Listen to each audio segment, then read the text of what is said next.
Good morning.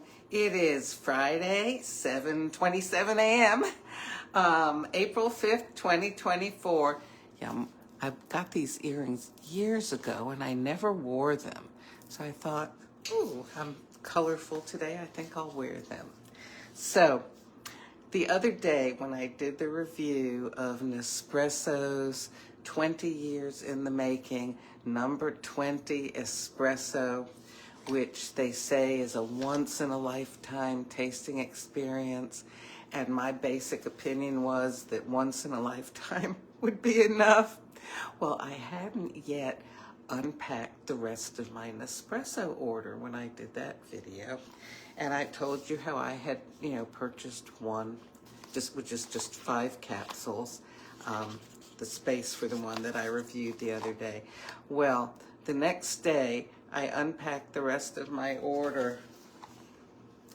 Apparently, when I was ordering, I must have been so impressed with the idea that Nespresso spent 20 years developing this stuff with 59 Colombian farmers, blah, blah, blah. Obviously, I ordered 2. $11.25, $11.25. So, now, just like I have always told you in my other videos, I always say, don't judge a coffee the first time you taste it, because your taste buds, they might go, what is that? I'm not accustomed to that. So, I thought about how I have got $22.50 worth of capsules to use up, and I'm certainly not going to throw them away, right? I was even thinking of can you make coffee sangria? Yes, you can. Of course, one of the recipes I saw contained tequila and Cointreau, and there was no wine in it, but I guess, the coffee that tastes like wine would be the wine. Anyhow, so I was thinking, looking up recipes, basically couldn't find any, but then I thought, wait, I'm always telling you guys, don't judge it the first time that you try it. So, in all fairness, and taking my own advice, I'm going to give it another whirl. And not only that, but I'm going to try it tomorrow as well, and so my palate can kind of get more accustomed to it. And, yeah, we'll see how I feel about it. Now, because I lately have been drinking coffee with half and half, these little mini moos, I'm going to go ahead and I'm going to extract it into my this is a Lungo cup, and I'm going to extract my number 20 espresso into this half and half. All right, so here we go. Okay. I just couldn't believe it when I was unpacking the box. And I thought, did they send me some extra samples? And, and I pulled this. Okay, these things happen. I think from now on, if they come out with something new, I'm just going to order one sleeve of it, because I think it's only very rarely that there'll be something like the raspberry coffee that was so delicious and so wildly popular. And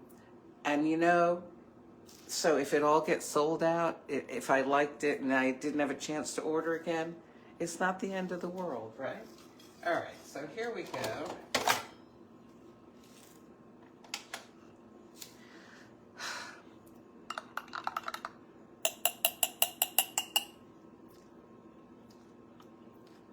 Okay, gonna try to wipe away any prejudice from previous tasting.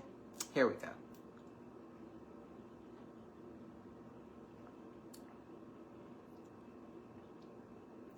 You know what?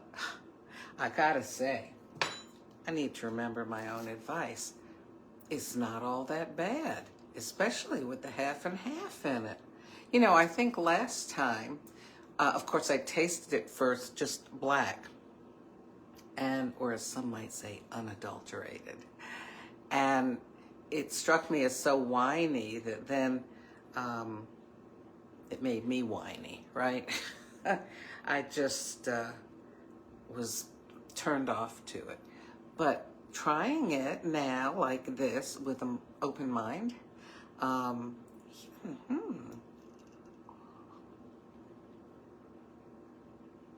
It seems very acidic, which I think that, you know, I interpreted that as a winey taste because of the citrus and orange blossom notes. But hey, okay, I'm sorry, Nespresso. This is not bad. 20 years in the making, I don't know. Maybe you'd have to be a coffee expert to really appreciate that. And I'm no expert. I'm just on here giving you my own opinions about things.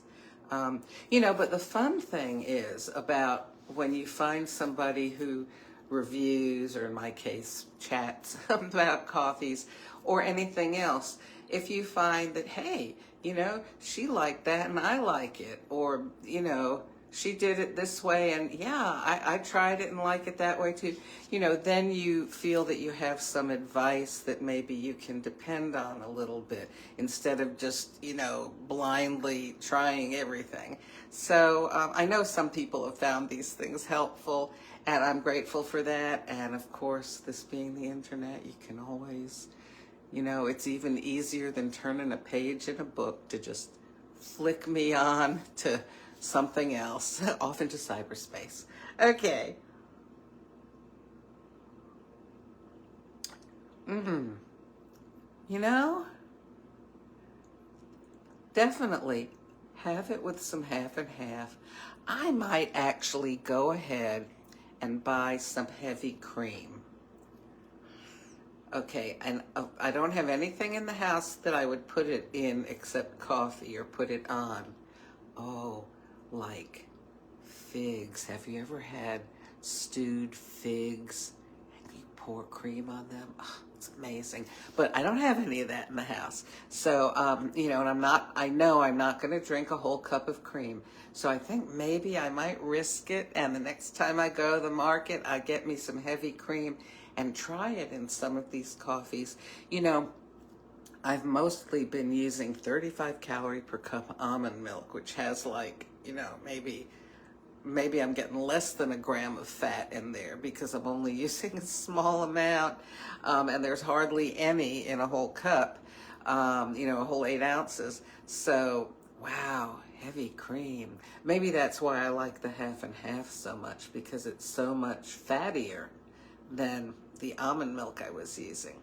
Well, and remember, mouthfeel does make a difference when you are trying something. Alrighty. Well, I'll let you go. I hope you have a great day today, and I hope you enjoy your coffee.